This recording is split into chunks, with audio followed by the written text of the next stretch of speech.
Shalom saudara yang dikasihi Tuhan, kita masih menikmati kebaikan dan kemurahan Tuhan. Kita masih diberikan umur yang panjang, dan saya percaya melalui pembahasan ini kita sama-sama menikmati kasih karunia dan damai sejahtera melimpahi kita. Haleluya, amin.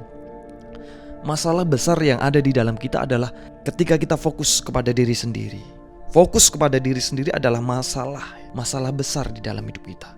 Mungkin ada yang tidak sependapat dengan hal ini. Mungkin ada yang tidak setuju dengan hal ini. Pertanyaannya, kalau begitu apa yang menjadikan seseorang sehingga seseorang fokus kepada diri sendiri? Dan apa sih jalan keluarnya sehingga seseorang tidak lagi fokus kepada diri sendiri? Kita akan membahas hal ini berdasarkan Alkitab, ya. Apa yang menjadikan seseorang fokus kepada diri sendiri? Hukum Taurat. Apa jalan keluarnya sehingga seseorang tidak lagi fokus kepada diri sendiri? Kasih karunia. Allah membawa bangsa Israel keluar dari Mesir bukan karena bangsa Israel baik. Allah membawa bangsa Israel keluar dari Mesir karena memang Allah itu baik. Allah membawa bangsa Israel keluar dari Mesir bukan karena bangsa Israel melakukan hukum Taurat. Hukum Taurat belum diberikan saat itu.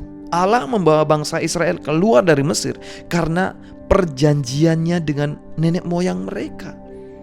Mereka keluar dari Mesir, mereka komplain, mereka bersungut-sungut, dikejar musuh. Tetapi apa yang Tuhan lakukan?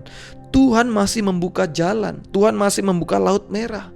Tidak ada air, Tuhan berikan air. Tuhan keluarkan air dari batu. Tidak ada makanan, Tuhan kirimkan mana surgawi. Setiap kali mereka komplain, setiap kali mereka bersungut-sungut, komplain mereka, sungut-sungut mereka, justru di sana kasih karunia Tuhan ada. Tuhan justru menyatakan kasih-Nya, kebaikan-Nya. Tuhan membawa mereka keluar dari Mesir bukan berdasarkan perjanjian hukum Taurat. Hukum Taurat belum diberikan saat itu. Tuhan membawa mereka keluar dari Mesir berdasarkan perjanjian antara Allah dengan Abraham. Perjanjian kasih karunia. Bukan bergantung kepada kebaikan mereka, tetapi bergantung hanya karena kebaikan Allah, kemurahan Allah. Allah membuka laut merah, Allah memberikan jalan, Allah memberikan air, Allah memberikan roti mana kepada mereka bukan berdasarkan kebaikan dan kesetiaan mereka. Allah membuka laut merah, Allah memberikan air, Allah memberikan mana surgawi karena Allah adalah Allah yang baik dan setia dengan perjanjian yang Allah lakukan dengan nenek moyang mereka, yaitu Abraham.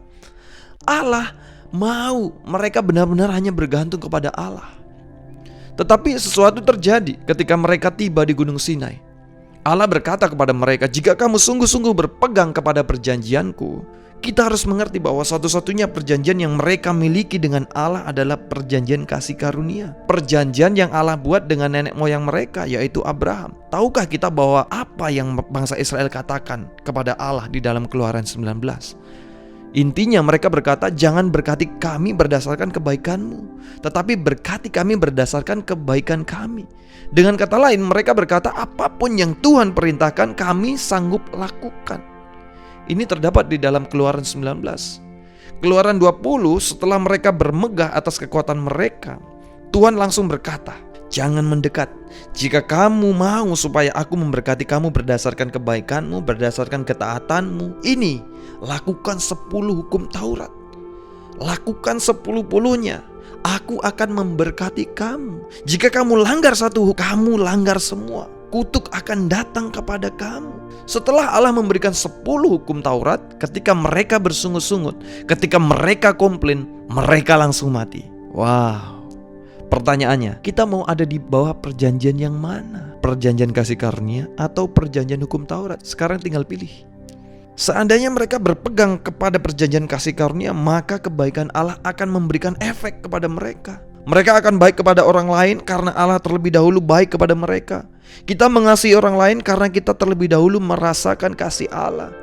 Kita murah hati kepada orang lain karena Allah terlebih dahulu murah hati kepada kita. Dengan kata lain, kebaikan Allah akan menuntun kita kepada kekudusan yang sesungguhnya. Roma 7 ayat 6, saya akan baca Roma 7 ayat 6. Tetapi sekarang kita telah dibebaskan dari hukum Taurat, sebab kita telah mati bagi Dia yang mengurung kita, sehingga kita sekarang melayani dalam keadaan baru menurut roh, dan bukan dalam keadaan lama menurut huruf hukum Taurat.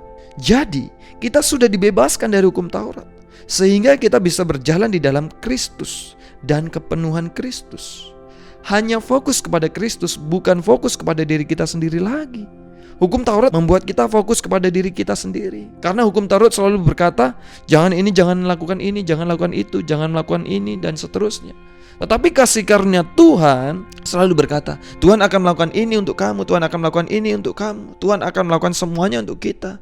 Sehingga kita hanya fokus kepada Yesus. Fokus terhadap diri sendiri, mementingkan diri sendiri merupakan suatu kebiasaan yang buruk. Dan ini adalah masalah yang besar. Contoh saja kalau kita foto rame-rame, foto keluarga, tolong ini jawab dengan jujur. Waktu kita melihat hasil fotonya, siapa yang pertama kali kita lihat? Kadang kita langsung melihat diri kita, mana ya foto saya? Ya, bukan mertua, bukan kakak, bukan adik, bukan bapak, bukan ibu, langsung diri kita. Karena diri kita, di dalam diri kita ini ada elemen mementingkan diri sendiri. Kalau yang lain bagus fotonya, sedangkan foto kita tidak bagus, jelek di foto itu, maka kita berkata mungkin ulang lagi fotonya sampai bagus. Iya kan? Tidak penting di mata manusia. Terkadang manusia hanya melihat ketidaksempurnaan kita. Manusia hanya melihat kelemahan-kelemahan kita. Manusia hanya melihat kegagalan-kegagalan kita. Tetapi tahukah kita, Allah melihat kita di dalam Kristus. Ini yang paling penting. Dan Allah melihat kita sama seperti Allah melihat Kristus. Wow, luar biasa. Masih ingat peristiwa Yesus berjalan di atas air? Matius 14 ayat 26 sampai 29. Di sini diceritakan bahwa perahu murid-murid diombang-ambing gelombang karena angin sakal. Kemudian tiba-tiba mereka melihat seseorang berjalan di atas gelombang dan badai. Sekalipun terjadi krisis ekonomi, lihat Yesus. Yesus ada di atas krisis ekonomi. Ada amin? Amin. Yesus ada di atas segala-galanya. Haleluya. Kemudian apa? Murid-muridnya berkata, itu hantu. Yesus berkata kepada mereka, I am, ini aku. Petrus berkata, apabila engkau suruh aku datang kepadamu berjalan di atas air, kata Yesus, datanglah. Kita perhatikan baik-baik. Ketika Petrus melihat Yesus, kemudian Petrus sama seperti Yesus, bisa berjalan di atas air. Petrus ada di atas gelombang, Petrus ada di atas badai. Apapun yang terjadi hari ini, apapun keadaan kita hari ini, jangan fokus kepada diri kita sendiri. Mari kita belajar, saya mulai belajar juga untuk tidak fokus kepada diri sendiri. Tidak fokus lagi, jangan lihat diri kita. Apakah kita sedang sakit? Apakah kita sedang terdampak krisis? Apakah kita sedang mengalami masalah? Apakah kita sedang menghadapi tantangan? Apakah kita sedang menghadapi kegagalan? Mari kita lihat Yesus, fokus kepada Yesus, sama-sama melihat Yesus. Mata kita tetap memandang Yesus. Ingat apa yang Yesus sudah lakukan. Ingat Yesus ada di atas segala-galanya. Ketika kita memandang Yesus, kita menjadi sama seperti Yesus. Kita ada di atas segala-galanya. Kita ada di atas penyakit kita. Kita ada di atas badai. Kita ada di atas krisis. Karena kasih karunia dan damai sejahtera datang melimpahi kita. Saudara percaya akan hal ini? Amin. Selamat menikmati kebaikan dan kemurahan Tuhan. Haleluya. Shalom.